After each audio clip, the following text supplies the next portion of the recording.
They didn't send diplomats. They didn't send drones. They sent killers.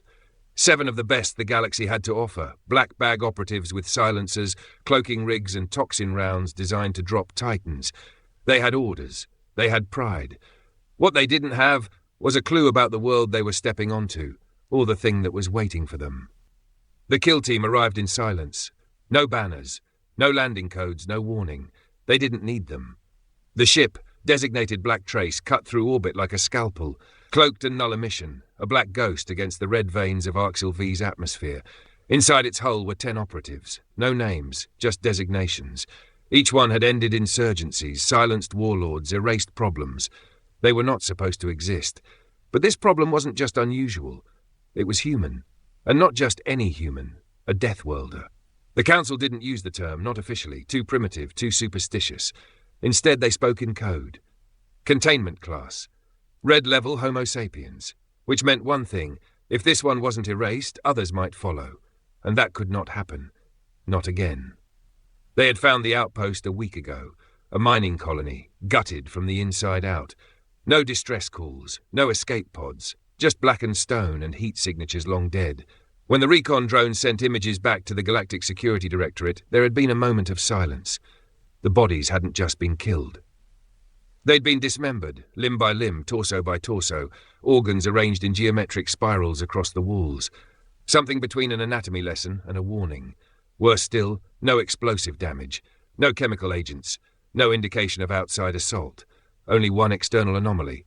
A single carbon-based fingerprint, human-shaped, pressed into a load-bearing column, melted 6 inches into alloy. No known human, augmented or not, should have survived the gravity storms of Arxil V. And yet someone had. The Council authorized a kill team within the hour.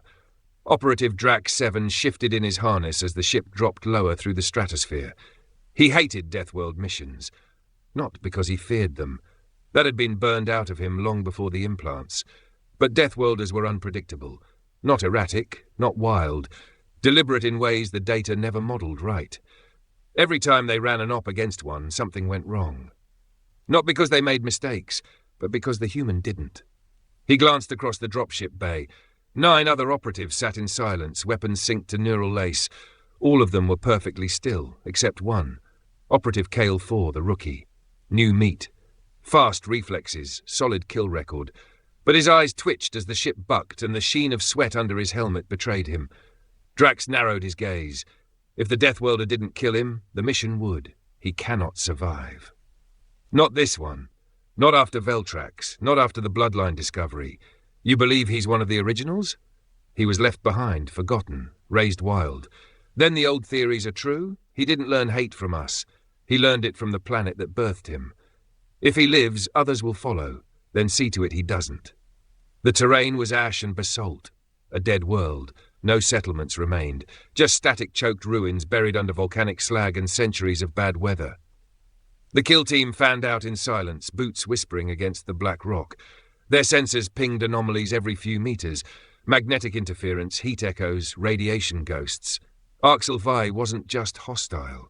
It was alive in the wrong way. Kale 4 swept his rifle left, then right, as they moved into the shattered remains of extraction facility Theta 9.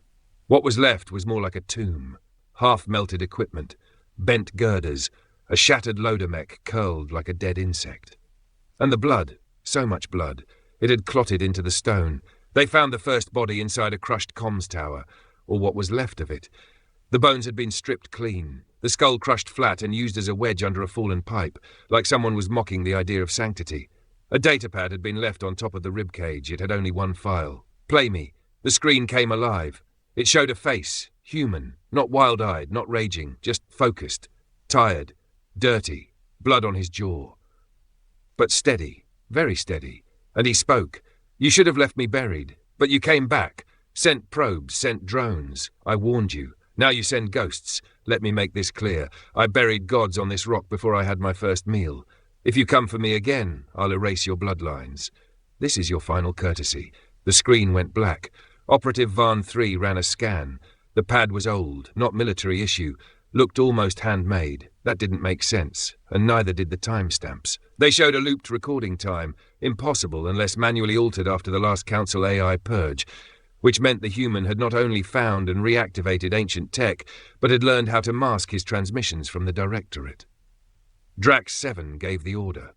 Phalanx formation. Kill protocol. Silent confirm. Assume full cognition hostile.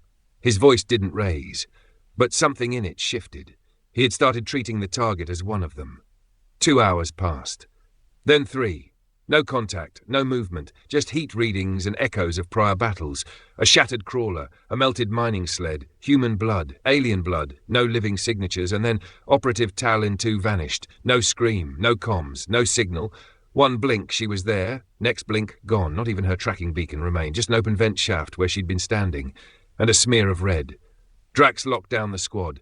Switched to tactile, full perimeter ping. He's in the walls. Then the whispers began. Not comms, not auditory, internal, through the neural net. A voice riding the current. Too slow, you kill for sport. I kill for silence. I'm not the apex. I'm what eats the apex when it sleeps. Drax's vision fuzzed. Someone had jacked the network. A human. Raw interface. Impossible. But it was happening. And they were out of time. Kale 4 panicked. He fired a thermite burst into a shadow between the girders. Nothing. Movement behind him. Something fast. Tall.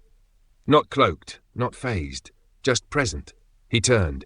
The last thing he saw was a shard of carbon-sheared titanium entering his neck at an upward angle.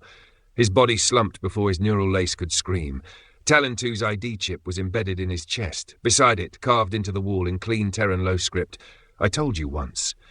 The kill team crumbled one by one. 7 became 5.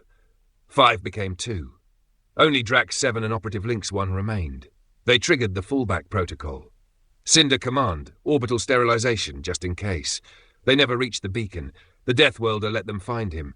He sat in the center of the old comms bunker, a knife across his knees, eyes closed. Not meditating, just waiting. Lynx 1 raised her rifle. He didn't flinch. Shoot, whispered, but she hesitated. And that was long enough. The human opened his eyes. Not glowing. Not rage-filled. Just old, older than his skin should allow. As if the planet had rewritten his DNA for survival. And he spoke again. They told you I was a threat. They didn't tell you why. Do you know what happened on Veltrax? They killed my family, buried us here to rot, said we were aberrations. But they didn't understand. Deathworlders don't die. We adapt. He rose. The blade never moved. But Lynx dropped her rifle. And Drax 7 did the one thing he hadn't done in years. He ran. The comms burst through his neural link. Council command demanding status. The Deathworlder didn't chase. He simply walked to the downed rifle, placed it gently beside Lynx, and looked into her eyes. You're not the message. You're the delivery system. He triggered her uplink manually, and spoke once more, this time to every council channel at once. I didn't survive to fight you. I survived to outlast you. Erase me again, and I will erase you. This is not vengeance. It's equilibrium. Your laws are invalid here. Incident Arxeel Farth containment failure. Subject Deathworlder contact escalation outcome. Full kill team loss recommendation. Amend Galactic law. No further contact with Red Zone Homo sapiens. Status in effect. And so, by blood and silence, one man reshaped the galaxy. Not with a weapon, but with a message.